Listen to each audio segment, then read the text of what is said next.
Hi there, my name's Mr. Conley, and today I'm going to help with some tips for writing better picture paragraphs for the NYSESLAT.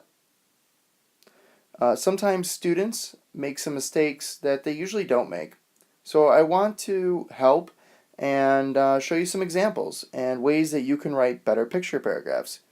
And hopefully in the end, your paragraph is picture perfect. Let's get started. So for this first part, I just want to talk about sentences. You see, you need to make a sentence in the paragraph. This person wrote a lot of sentences, but in the beginning, I was a little surprised. Look at the top, where it says, at 6:30 p.m. in Puerto Rico. That's a lot of really great information, and it does help me understand his story. But it's not a sentence. For a picture paragraph, you really need to make a sentence. Let's learn how we can do that.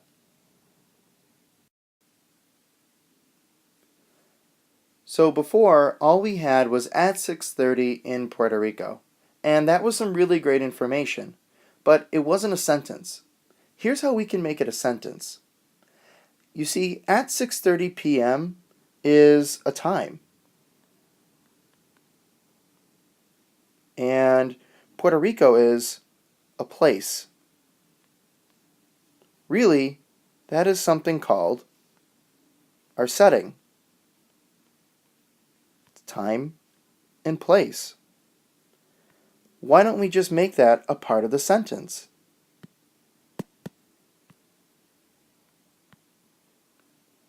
The setting is 6:30 p.m. in Puerto Rico. It's a sentence now. And now that student who gave some really great information sounds really intelligent and very smart. This is one way you can make a better picture paragraph.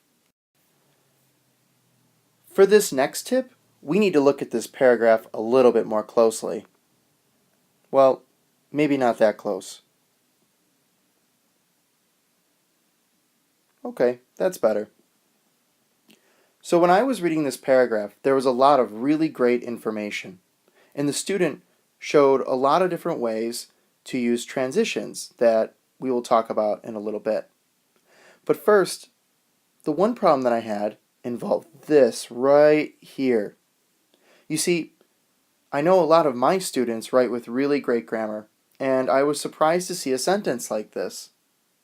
They are start isn't very good grammar, but we can change it just a little bit, and you will sound very smart and very intelligent. So let's learn how we can do that.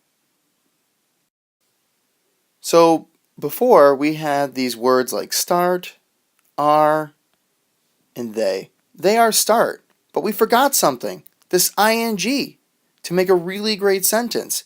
They are starting. This kind of sentence, and oh, by the way, I forgot a period. There we go. This kind of sentence is something that we call two things. One, the present continuous, and two, the historical past tense. You see, these use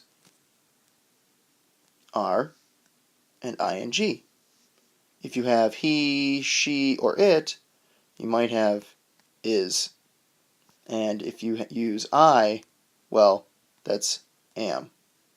But they all use ing.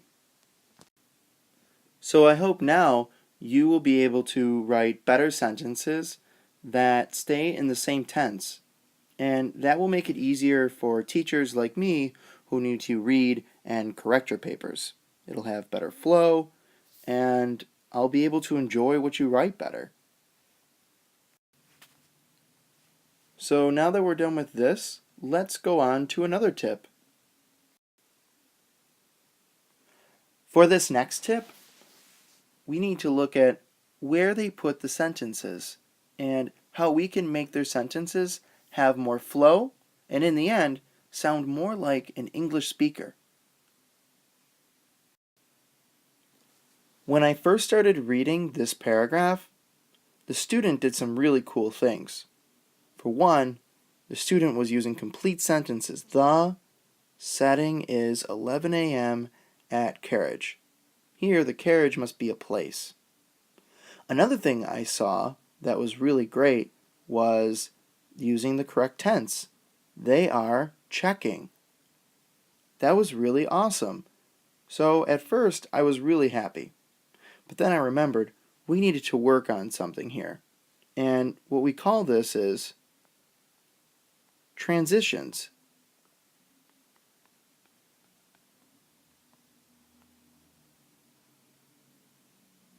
With better handwriting. Let's go to the next page to learn how we can write better transitions here. For this tip, I took a few of the students' ideas and I made them into sentences, similar to what this student wrote. So we have 3 sentences here. They are working. They are checking the problems. They are talking with other people. These sentences are good sentences, but let's make them in a way that an English speaker would say them. You have to remember that with this paragraph, we are really writing a story. So let's add words that'll help us write that story. The words I have over here are last, next, and first. First will go up at the top. It is the first thing that I want to say. Next would be the second, number 2, and finally 3 is the last thing. We sometimes call this sequencing.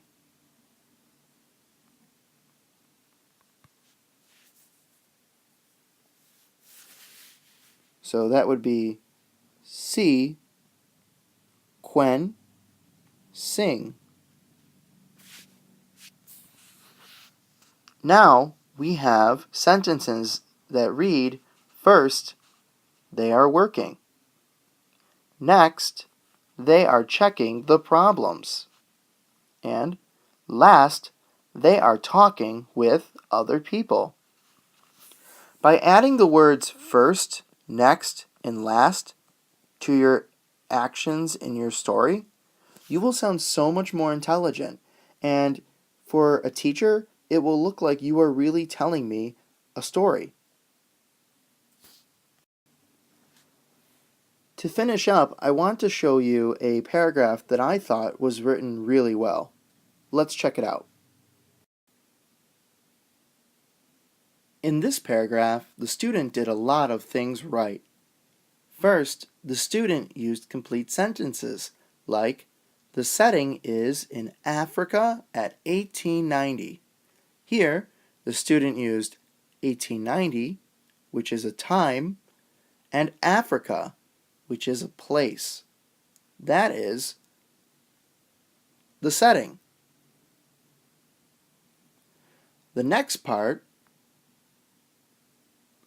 the student used the correct tense. Here, the student wrote, then Nita is laughing. Here, I'll say it again. Then Nita is laughing. This is the correct tense that we need to talk about.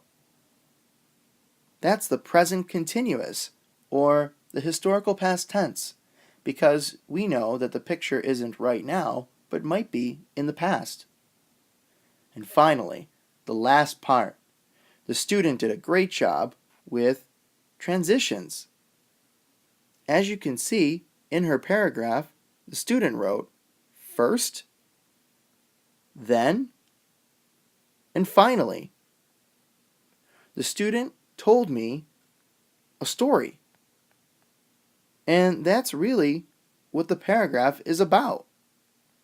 Ding, ding, ding, ding, and ding.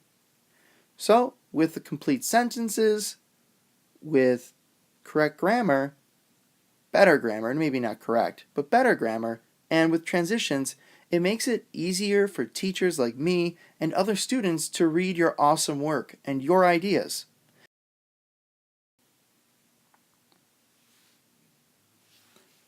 So I hope today helped you guys a lot. We learned a little bit about sentence writing, we learned a little bit about grammar, and we also learned a bit about transition words.